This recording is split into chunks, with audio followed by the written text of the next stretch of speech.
Dia menambahkan untuk honorer yang menduduki formasi jabatan tertentu tidak hanya diangkat P3K tetapi juga PNS. Ketentuannya, yang diangkat P3K harus usianya di bawah 35 tahun, sedangkan yang di atas 35 tahun jadi P3K.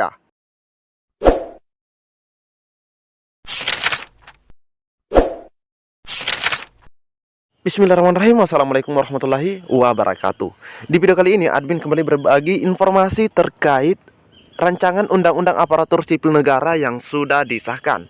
Namun, lebih tepatnya di video kali ini, admin akan bagikan terkait mekanisme penyelesaian honorer itu berdasarkan RUU yang baru disahkan dan terkait yang masuk dalam paruh waktu maupun penuh waktu, part time atau full time. Nah, itu juga akan kita bagikan informasinya di video kali ini. Jadi buat teman-teman semua yang lagi menonton video ini, mohon disimak videonya dengan baik, jangan di skip agar tidak salah dalam memahami informasi yang admin bagikan.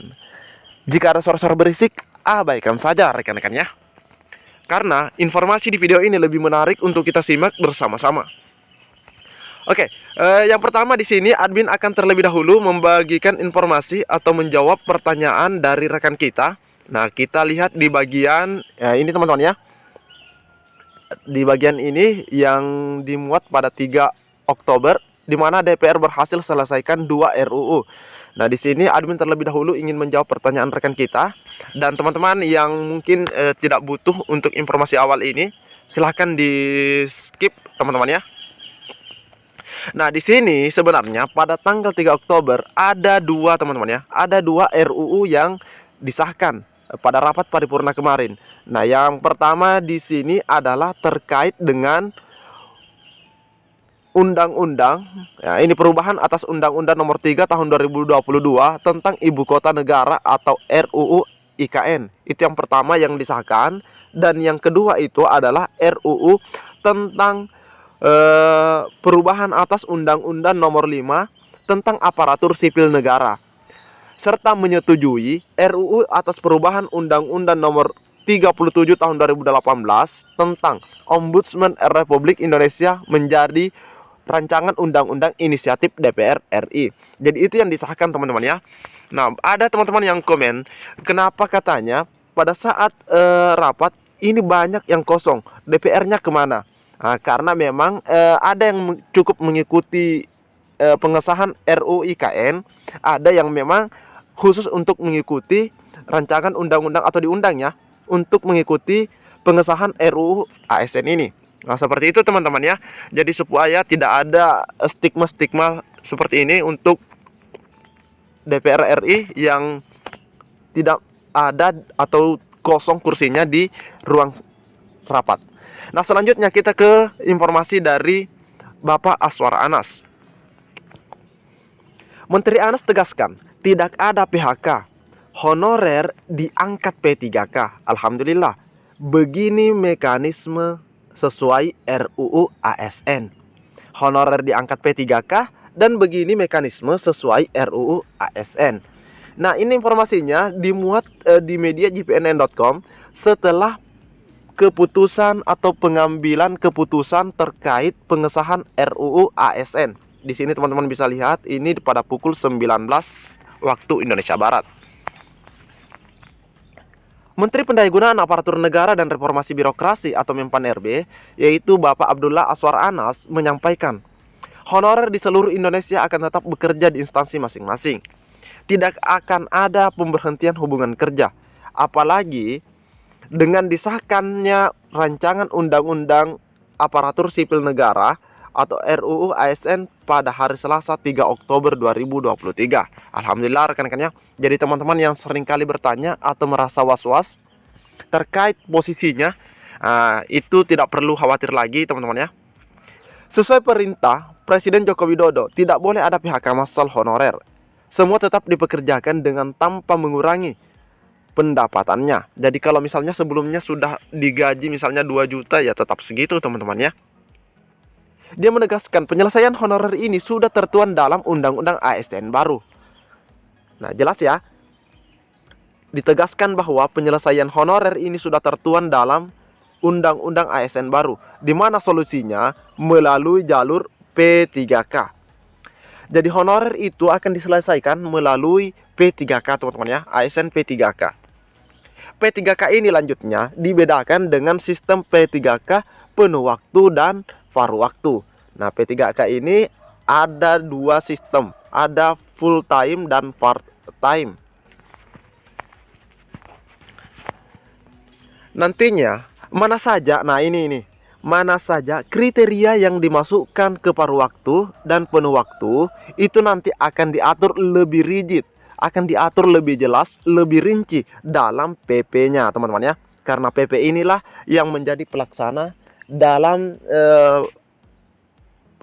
implementasi undang-undang ASN yang baru. PP P3K paruh waktu dan P3K penuh waktu akan mengatur pembagiannya seperti apa.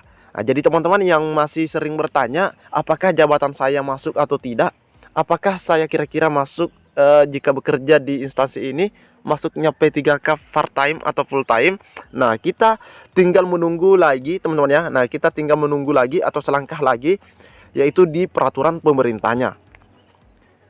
Mengenai anggaran gaji dan tunjangan P3K yang masih jadi polemik pusat dan daerah, ex-Bupati Banyuwangi 2 periode ini menambahkan nantinya tidak akan jadi penghalang lagi. Nah, ini yang menjadi kendala juga terkait pengusulan pengusulan formasi seperti itu teman-teman ya, karena terkait anggaran. Dan di sini Pan RB mengatakan bahwa itu tidak akan jadi penghalang lagi. Sebab dengan disahkannya RUU ASN hari ini, maksudnya kemarin ya, menunjukkan bahwa pusat dan daerah sudah menemukan solusi terkait anggaran ini. Nah, soal anggaran ini juga diatur dalam RPP P3K paruh waktu dan penuh waktu. Nah, anggarannya juga nanti akan diatur teman-teman ya. Penganggarannya untuk part time dan full time. Dia menambahkan untuk honorer yang menduduki formasi jabatan tertentu tidak hanya diangkat P3K, tetapi juga PNS. Wow, teman-teman ya. Nah, teman-teman jelas? Dia menambahkan untuk honorer yang menduduki formasi atau jabatan tertentu tidak hanya diangkat P3K, tetapi juga besar kemungkinan diangkat menjadi PNS. Ketentuannya yang diangkat PNS harus usianya di bawah 35 tahun. Bagi yang usianya di atas 35 tahun diangkat P3K. Nah, sebenarnya aturan seperti ini sudah diselenggarakan beberapa tahun yang lalu. Jika teman-teman ingat pada tahun 2019 teman-teman ya, 2019 ya kalau tidak salah, di mana pada rekrutmen CASN tahun 2019 yang lalu ada dua pembagian. Yang berusia di atas 35 tahun itu mengikuti seleksi P3K, sedangkan yang kurang dari 35 tahun atau fast 35 tahun 0 bulan, itu ikut dalam seleksi CASN, tapi seleksi. Namun bahasa yang disampaikan oleh Bapak Pan RB di sini, bahasanya mengatakan bahwa ketentuannya diangkat PNS harus usianya di bawah 35 tahun, ada kata diangkat. Dan yang berusia di atas 35 tahun diangkat P3K. Nah, ini sebenarnya jujur kalau admin teman-teman ya, ini masih bersifat abstrak begitu teman-teman ya. Kita masih meramu atau masih abu-abu. Ini menurut admin karena kenapa? Diangkat ini maksudnya diangkat apakah cukup dengan verifikasi dan validasi berkas atau diangkat tetap menggunakan tes seperti yang terjadi atau diselenggarakan mulai beberapa waktu yang lalu. Nah, dari tahun 2022, 2021 begitu teman-teman ya. Prinsipnya honorer punya peluang menjadi ASN, PNS maupun P3K ya, asalkan sesuai ketentuan peraturan yang berlaku. Nah, terkait nanti pengangkatan ini apakah dengan verbal dokumen atau tetap ikut tes kompetensi. Nah, itu nanti akan diatur lebih rigid atau lebih jelas dalam PP-nya teman-teman ya. Nah, jadi teman-teman silahkan pantau terus channel ini. Kita akan terus mencari dan menggali informasi terkait isi dari PP P3K paruh waktu, teman-teman ya. Pastinya teman-teman juga menginginkan hal yang sama dengan teman-teman yang lainnya, mendapatkan sesuatu yang lebih jelas terkait pengesahan dari rancangan undang-undang ini atau tindak lanjut dan pelaksanaannya. Jadi jelas bahwa dalam RUU tetap ada PNS dan P3K. Oke teman-teman ya, jadi mungkin cukup sampai di sini informasi yang dapat admin bagikan. Pantau terus channel ini, admin akan terus berbagi info update buat rekan-rekan semua. Assalamualaikum warahmatullahi wabarakatuh.